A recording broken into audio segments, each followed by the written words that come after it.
Oi, tudo bem? Hoje nós vamos começar a ver sobre os átomos. Bom, desde muito tempo atrás, vários cientistas buscavam entender mais sobre a matéria, mas o primeiro deles a criar oficialmente uma teoria foi John Dalton. John Dalton, ele criou um modelo atômico de que o átomo seria partícula maciça, indivisível e indestrutível, e seria a menor parte da matéria. Ele seria relacionado a uma bola de bilhar ou bola de sinuca. Sua base teórica foi a lei de Lavoisier e lei de Proust, que são conhecidas como as leis ponderais. Na lei de Lavoisier, que é a lei da conservação das massas, diz que numa reação química a massa ela permanece constante. É o que a gente falou na primeira aula, que a massa dos reagentes tem que ser igual à massa dos produtos. E na lei de Proust, que é a lei das proporções definidas, ele diz que dois ou mais elementos, ao se juntarem para formar uma substância, eles conservam entre si as proporções definidas. Nós vamos ver bem mais sobre essas leis ponderais nas aulas de estequiometria. Porém, com a descoberta dos elétrons da radioatividade, esse modelo ele foi abandonado. Então, Thomson ele chegou com o modelo de que o átomo seria uma esfera positiva, não maciça, divisível e eletricamente neutra. Neutra por quê? A esfera ela seria naturalmente positiva, porém existiam elétrons fixados nela. Ele é conhecido como isso como modelo do pudim de passas. Então, esses elétrons ele ia fazer a carga se tornar neutra, porque positivo com negativo resulta numa carga neutra. E a sua base teórica foi o mesmo motivo do abandono de Dalton, a descoberta dos elétrons da radioatividade. Entretanto, esse modelo também foi abandonado depois de um experimento de Rutherford em relação ao movimento dos elétrons. Rutherford, então, chegou com o modelo atômico de que o átomo seria relacionado ao sistema planetário, em que um núcleo central positivo, pequeno e denso, haveria elétrons girando ao redor, como planetas em torno do Sol. Ele chegou a essa conclusão com um experimento em 1910 pelo bombardeamento de uma lâmina de ouro finíssima com partículas alfa, que foram emitidas por uma fonte radioativa. Então, observando o comportamento dessas partículas, Rutherford concluiu que uma quantidade muito pequena delas iria bater na lâmina e voltar. Outra quantidade pequena também iria atravessar e sofrer desvios, representados aí na imagem pelo número 2, e a grande parte delas iriam atravessar em linha reta sem sofrer desvio nenhum. Porém, essa teoria também foi abandonada porque, de acordo com a física clássica, os elétrons eles iriam perder energia até cair no núcleo. Por quê? A carga positiva atrai a negativa e vice-versa. Então, os elétrons seriam atraídos pelo núcleo positivo e aos poucos iam perdendo energia e depois iam cair nesse núcleo positivo. Então, Rutherford pediu a ajuda de Bohr, que era um aluno dele, para entender melhor todo esse modelo.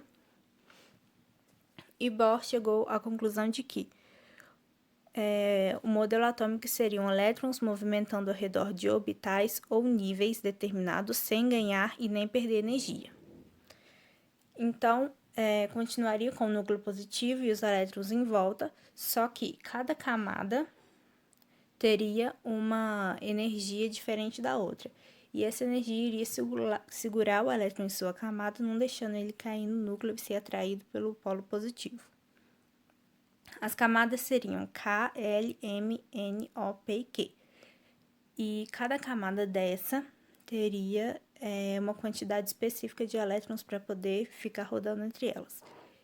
A menor energia estaria na camada K e aumentando gradativamente.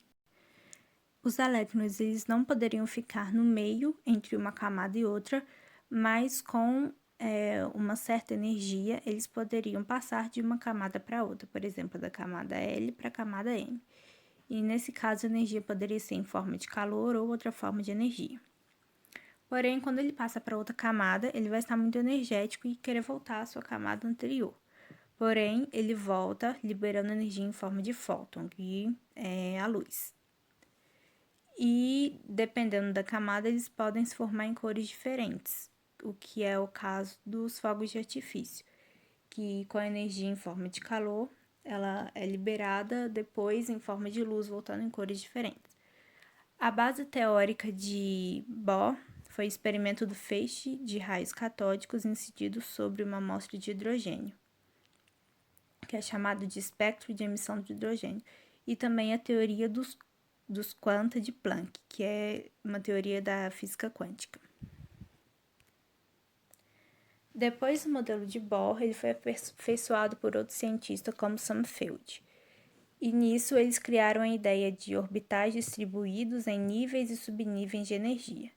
E o modelo mais aceito atualmente abandona a ideia de que os elétrons descrevem uma trajetória em torno de um núcleo e diz que existem áreas nas quais há maior possibilidade de encontrá-los, que são chamados de orbitais.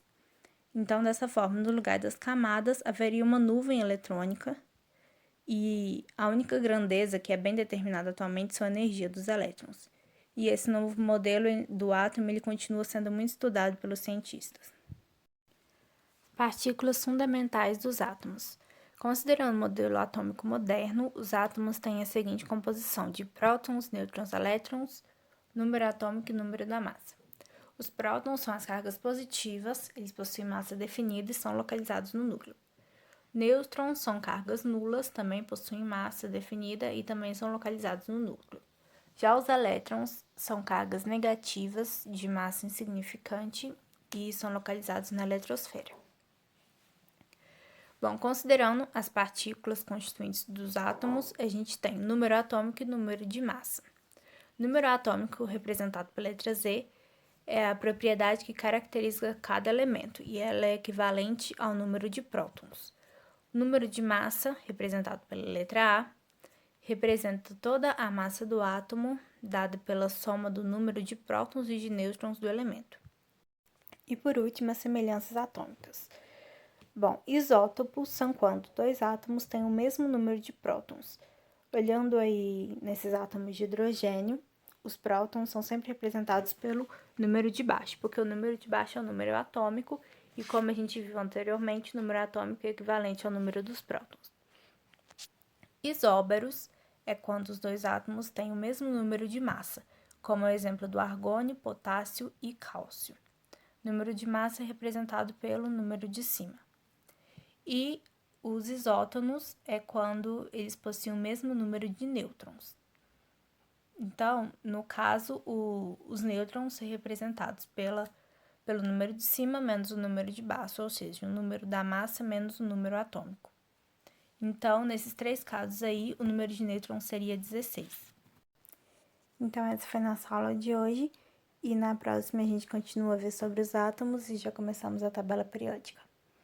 Até a próxima!